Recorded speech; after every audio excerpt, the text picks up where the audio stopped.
Welcome back student. आज हम unit 4 के फीमेल रिप्रोडक्टिव डिसऑर्डर्स को डिस्कस करेंगे, लेकिन उससे पहले हम फीमेल रिप्रोडक्टिव ऑर्गन के हवाले से आपको थोड़ी सी ब्रीफिंग देंगे। उसके हवाले से एनाटॉमी और फिजियोलॉजी को डिस्कस करेंगे। तो आइए इस टॉपिक को स्टार्ट करते हैं। सबसे पहले फीमेल रिप्रोडक्टिव डिसऑर्डर्स में आपको हम वो डिसऑर्डर्स दिखाएंगे जिसको हम हर एक वीडियो लेक्चर में रिकॉर्ड करेंगे। सबसे पहले रिप्रोडक्टिव ट्रैक्ट इन्फेक्शन है, उसके बाद menstrual disorder, dysfunctional uterine bleeding, menopause, endometriosis, pelvic inflammatory disease, uterine prolapse, cystocele, rectocele, festulas, infertility, ectopic pregnancy, abortions, hydathidiform या इसके अलावा ovarian cyst, ovarian tumour, uterine tumour और फिब्रॉइड्स। और लास्ट में हम ब्रेस्ट कैंसर पर पहुंचकर अपने इस फीमेल रिप्रोडक्टिव डिसऑर्डर यूनिट को वाइंड अप करेंगे। तो बात करेंगे हम एनाटॉमी और physiology of female reproductive system. Female reproductive system external और इंटरनल स्ट्रक्चर पर मुश्तमिल होता है। एक्सटर्नल स्ट्रक्चर या एक्सटर्नल जेनिटेलिया मींस के outer parts of the female reproductive organ. इसमें सबसे पहले मोन्स प्यूबिस इंक्लूड होता है, लेबिया मेजोरा और लेबिया माइनोरा। लेबिया मेजोरा और लेबिया माइनोरा इस दोनों को वुल्वा भी कहते हैं, और इनके दरमियान क्लाइटोरस मौजूद होता है और इसके साथ साथ वेस्टिब्यूल मौजूद होता है।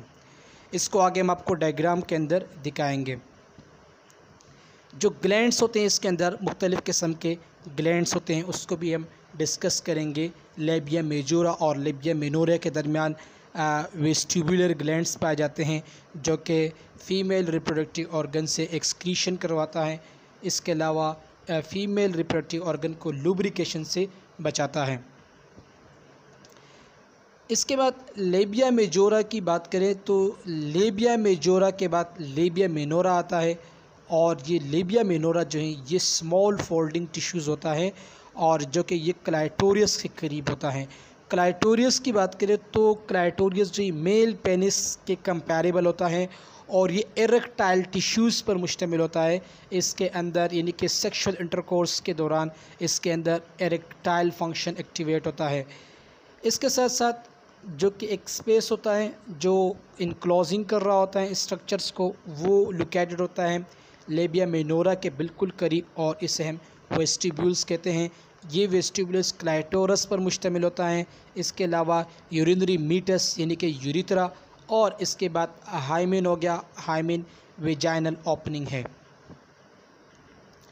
यहाँ पे आप इसमें विजुअलाइज कर सकते हो, देख सकते हो। मोन्स प्यूबिस को आप देख सकते हो जहाँ पर हेयर ग्रोइंग पार्ट है। क्लाइटोरियस को भी आप देख सकते हो, क्लाइटोरियस मौजूद है मोन्स प्यूबिस के बिल्कुल नीचे।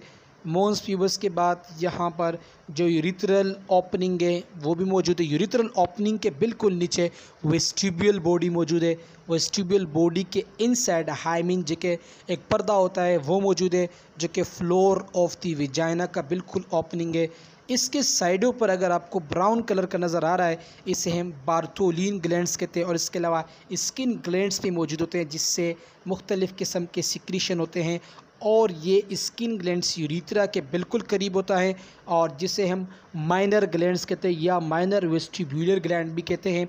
और जबकि बार्थोलिन जो है इसे मेजर वेस्टिब्यूलर ऑर्गन भी कहते हैं। इससे एक्सक्रीशन होती है, इन्हीं के जो फीमेल रिप्रोडक्टिव ऑर्गन है वेजाइना है, इसको लुब्रिकेशन से बचाया जाता है।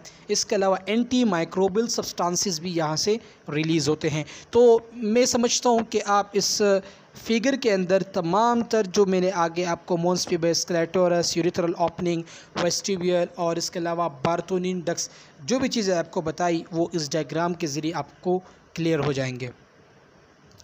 एक्सेसरी ग्लैंड की बात करें तो सबसे पहले ग्लैंड्स जो हैं वो bilateral to the urinary meatus यानी कि यूरिनरी मीटस के दोनों साइड यानी कि यूरिथ्रा के दोनों साइड पर मौजूद होता है, और इसे हम स्किन्स ग्लैंड्स कहते हैं। एक लार्जेस्ट ग्लैंड होता है जो कि यूरिथ्रा के बिल्कुल करीब ओपन होता है और इससे म्यूकस की सेक्रीशन होती है।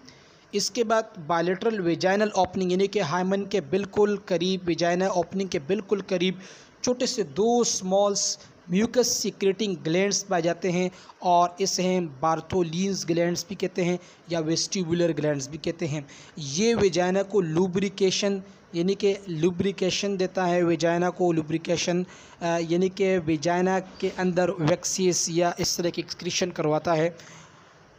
अच्छा, इंटरकोर्स की बात करें, सेक्सुअल इंटरकोर्स के लिए इंतहाई इंपॉर्टेंट होता है, खुश्क होने से बचाते हैं वेजाइना को। पेरिनियम की बात करें तो पेरिनियम डायमंड शेप का एक छोटा सा पार्ट होता है जो कि सिम्फाइसिस प्यूबस यानी कि जहाँ पर हेयर ग्रोइंग पार्ट है वहाँ से स्टार्ट होता है और एनस पे ख़त्म होता है। मेमोरी ग्लैंड्स की बात करें तो मेमोरी ग्लैंड्स को ब्रेस्ट भी कहते हैं और ये अटैच होते हैं पेक्टोरल मसल्स के साथ। ब्रेस्ट जो है आइडेंटिफाएबल होते हैं मेल के अंदर भी और फीमेल के अंदर भी। प्यूबर्टी के दौरान, ड्यूरिंग प्यूबर्टी मीन्स बगालत के मीन्स के प्यूबर्टी वो स्टेज होते हैं जिसे हम बालिग कहते हैं, बलागत। इस दौरान फीमेल के ब्रेस्ट के अंदर इसके साइज़, शेप और इसके अलावा फंक्शन में डिफरेंट किस्म के चेंजेस देखने को मिलते हैं। हर एक ब्रेस्ट के अंदर लोब्स होता है और वो लोब्यूल्स पर मुश्तमिल होते हैं और वो लोब्यूल्स मिल्क प्रोड्यूसिंग सेल पे मुश्तमिल होते हैं और उसके साथ साथ एक लेक्टिफेरस डक्ट्स पाया जाता है। लेक्टिफेरस इलेक्टोस से निकला है और इसे हम लेक्टिफेरस डक्ट्स कहते हैं, जहाँ मिल्क ड्रेन होता है और वो एम्प्टी होता है। निपल के साथ कनेक्टेड होता है, निपल के ज़रिए मिल्क एजेकुलेशन होती है। डार्क पिंक और ब्राउन टिश्यू जो कि निपल को सराउंड किया होता है उसे एरियोला कहते हैं। इसके अलावा मिल्क प्रोडक्शन जो है वो तब तक स्टार्ट नहीं होती जब तक ह्यूमन बर्थ नहीं देती, यानी कि वुमेन डिलीवर नहीं करते, बेबी पैदा नहीं होता, तब तक वहाँ पर लैक्टेशन का प्रोसेस स्टार्ट नहीं होता। इस टाइम इस दौरान या इस वक्फे में प्रोलैक्टिन की असरअंदाज या प्रोलैक्टिन की असर की वजह से दूध जो है बन जाते हैं, ऑक्सीटोसिन हार्मोन रिलीज़ हो जाते हैं और ऑक्सीटोसिन की वजह से प्रोलैक्टिन भी स्टिमुलेशन मिल जाती है और इसके साथ साथ दूध भी रिलीज़ हो जाते हैं। यानी कि after delivery of a baby milk production will initiate. Internal reproductive organs में ओवरीज की बात करें तो ओवरीज पेयर यानी कि जोड़े पे मुश्तमिल होता है और इसके साथ साथ आलमंड शेप का होता है। ये बायलेटरल टू द यूट्रस यानी कि यूट्रस के दोनों साइडों पर मौजूद होता है। इन्फीरियर दी फिलोपियन ट्यूब्स, इन्फीरियर यानी कि फिलोपियन ट्यूब्स के बिल्कुल नीचे करीब में मौजूद होते हैं और हर एक ओवरी के अंदर इतनी सलाहियत होती है या इतने फॉलिकल्स मौजूद होते हैं, यानी कि 30,000 से 40,000 फॉलिकल माइक्रोस्कोपिक सेल मौजूद होते हैं। प्यूबर्टी के दौरान ये जो फॉलिकल्स होते हैं ये प्रोजेस्टेरोन और इसके साथ साथ एस्ट्रोजन हार्मोनल सिक्रीशन करवाते हैं और इससे मेच्योर एग भी रिलीज़ हो जाता है मेंस्ट्रुअल साइकिल के लिए। सो यहाँ पे जो मैं आपको बता रहा था कि यूट्रस के बायलेटरल साइड पर मौजूद होते हैं, तो बिल्कुल ये बायलेटरल साइड में ओवरी मौजूद है और इसे हम फीमेल फिलोपियन ट्यूब्स के साथ बिल्कुल कनेक्ट है, इसे ओवरी या ओवरीज कहते हैं। ये पेयर फॉर्म में होते हैं। फिलोपियन ट्यूब्स की बात करें तो ओवरी से जो ओवा प्रोड्यूस होता है वो एक पाइप के ज़रिए आता है, एक ट्यूब के ज़रिए आता है, जिसे हम फिलोपियन ट्यूब्स भी कहते हैं और ओविडक्ट्स भी कहते हैं। ये फिलोपियन ट्यूब्स और ओविडक्ट्स जो है अराइज होते हैं ओवरी के साथ और ये यूट्रस में ख़त्म यानी कि यूट्रस के अंदर ओपन होते हैं। अप्रोक्सीमल इसकी 4 इंच या 10 सेंटीमीटर लॉन्ग होते हैं और इसका जो एंटायर सरफेस होता है वो सीलिया से बना होता है, फिंगर या हेयर लाइक प्रोजेक्शन होता है और वो ओवा को प्रोपल करता है, ओवा को धकेलता है यूट्रस की तरफ। फर्टिलाइजेशन किस तरह टेक प्लेस होती है? जो आउटर थर्ड ट्यूब्स है जिसे हम आउटर थर्ड ट्यूब्स कहते हैं, यानी कि इसका जो तीसरा आउटर ट्यूब्स है, यानी कि सिंपल अगर मैं आपको बताऊं फर्टिलाइजेशन किस तरह होता है, ओवा के अंदर जो ओवरीज है, ओवरीज के अंदर डेड सेल होते हैं, फीमेल के सेक्स सेल होते हैं जिसे हम ओवा कहते हैं। स्पर्म वहाँ पर पहुँच जाते हैं और वहाँ पर फर्टिलाइजेशन हो जाती है। फर्टिलाइजेशन के बाद वहाँ पर ब्लास्टूला बनता है, गेस्टूला बनता है, गेस्टुलेशन होती है, फिर ब्लास्टूला बनता है, ब्लास्टूला के बाद मोरूला बनता है। इस तरह के सेल मुख्तलिफ, पहले 2 सेल होते हैं, 2 सेल फिर डिवाइड होकर 4 सेल, फिर 4 सेल डिवाइड होकर 8 सेल बनाते हैं, 8 सेल डिवाइड होकर फिर 16 सेल बनाते हैं और इसे हम मोरूला कहते हैं। मोरूला कन्वर्ट हो जाते हैं ब्लास्टोसिस्ट में। जब ब्लास्टोसिस्ट बनता है तो ओविडक्ट के ज़रिए वो नीचे जो, जैसे कि मैंने आपको सीलिया के बारे में बताया, वो सीलिया उसको प्रोपल करके यूट्रस के अंदर गिरा देते हैं और वहाँ पर मज़ीद एम्ब्रियोनिक स्टेज स्टार्ट हो जाती हैं। यूट्रस की बात करें तो यूट्रस जो है 3 सेंटीमीटर लॉन्ग होता है और 2 इंच की चौड़ाई होती है नॉन प्रेग्नेंट यूट्रस की, और ये लोकेटेड होता है यूरिनरी ब्लैडर के दरमियान और रेक्टम के बिल्कुल एबव, यानी कि लार्ज इंटेस्टाइन के बिल्कुल ऊपर पड़ा होता है। 3 लेयर्स इसके 3 प्रोडक्टिव लेयर्स होते हैं। मोस्ट इनर पार्ट जो है वो एंडोमीट्रियम है। मोस्ट आउटर पार्ट जो है बिटवीन मोस्ट आउटर और बिटवीन इनर पार्ट यहाँ पर एडिशनल लेयर होता है जिसे हम बायोमीट्रियम कहते हैं, और मोस्ट आउटर पार्ट जो है पेरीमीट्रियम कहलाता है। यूट्रस को 2 हिस्सों में डिवाइड किया गया है। फंडस जो इसका सबसे ऊपर वाला हिस्सा है जो ओवरीज के साथ कनेक्टेड होता है, और इसके नीचे वाला जो लार्जेस्ट पार्ट होता है जिसे हम मिड सेक्शन कहते हैं, इसे हम सिंपली कॉर्पस या बॉडी भी कहते हैं। स्मॉलर और नेरो लोअर पोजीशन होता है यूट्रस का, उसे हम सर्विक्स कहते हैं, और सर्विक्स जो है बिल्कुल वेजाइना के करीब होता है। प्रेगनेंसी के दौरान यूट्रस के अंदर ये सलाहियत होती है कि वो 500 टाइम्स इनलार्ज हो जाता है।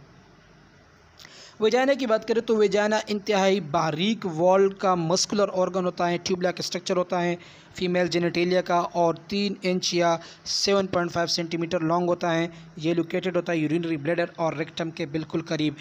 वेजाइना की जो लाइनिंग होती है म्यूकस मेम्ब्रेन से इसको लाइन किया होता है, जो कि लुब्रिकेशन के लिए रिस्पॉन्सिबल होता है ड्यूरिंग सेक्सुअल एक्टिविटी के दरमियान ये वेजाइना को खुश्क होने से बचाता है। ये वाल जो हैं इनफोल्ड होते हैं, इसके जो वाल्स होते हैं इनसाइड की तरफ इनफोल्ड होते हैं, और इंटरकोर्स के दौरान यानी कि सेक्सुअल एक्टिविटी के दौरान ये जो यानी कि मेल का रिप्रोडक्टिव ऑर्गन है उसको इंटर करने के लिए इनका अहम रोल होता है, इंटर करने में इनका अहम रोल होता है, क्योंकि एक तो ये लुब्रिकेशन से प्रिवेंट करता है, दूसरा जब ये चाइल्ड बर्थ होता है तो चाइल्ड बर्थ में भी इसका अहम फंक्शन होता है। एक्सटर्नल ओपनिंग और वेजाइना का जो होता है वो फोल्ड म्यूकस मेम्ब्रेन, स्किन और इसके अलावा फिब्रिल टिश्यूज से कवर किया होता है, जिसे हाइमन या आम ज़बान में पर्दा कहते हैं। फंक्शन की बात करें सपोर्टिंग लिगामेंट्स और इसके अलावा फ्लोर ऑफ मसल्स, तो फ्लोर ऑफ मसल्स की बात करें तो पेल्विस फ्लोर, देखो पेल्विस अलग रीजन है जहाँ पर यूरिनरी ब्लैडर भी होता है, यूट्रस भी होते हैं, ऑरिस भी होती है। ये फ्लोर मसल्स होते हैं। अगर ये फ्लोर मसल्स वीक हो गए, कमज़ोर पड़ गए, तो यूट्रस की हार्नेशन हो जाएगी, ओविडक्ट्स की हार्नेशन हो जाएगी, वेजाइना की हार्नेशन हो जाएगी, यानी कि अपनी जगह चेंज करके एबनॉर्मल जगह चले जाएंगे। तो इसके फंक्शन तो बहुत ज़्यादा है भाई। अगर हम बात करें इसके फंक्शन अनलिमिटेड फंक्शन है। इसने अपने अपने मुख्तलिफ ऑर्गन्स को, ओविडक्ट्स को, इसके अलावा यूट्रस को, वेजाइना को, सर्विक्स को, ओवरीज को अपने अपने स्पेसिफिक पोजीशन में इंतहाई क्लोजली एक ही जगह पर रखा हुआ होता है, और ये यूरिनरी इनकॉन्टिनेंस से भी बचाता है, यूरिन के फ्लो को भी मेंटेन रखता है। इसके अलावा इनके बहुत ज़्यादा फंक्शन है, डिफिकेशन हो गया, सेक्सुअल एक्टिविटी हो गया, और चाइल्ड बर्थ, ये तमाम जो हैं पेल्विस फ्लोर ऑफ मसल्स ने इसको सपोर्ट किया होता है। पहले जो पेल्विस के मसल्स होते हैं, फ्लोर के मसल्स होते हैं, इसके फंक्शन बहुत ज़्यादा हैं। सो यहाँ पे इसके आपको क्लाइटोरिस वगैरह ये चीज़ें दिखाई है, लेकिन इसके साथ साथ आपको मसल्स भी दिखाए गए कि मसल ने किस तरह हर एक ऑर्गन को एक ख़ास प्रॉपर वे में इसको फिक्स किया होता है ताकि ये ऑर्गन अपनी जगह से शिफ्ट ना हो जाए, हार्नेशन ना हो जाए।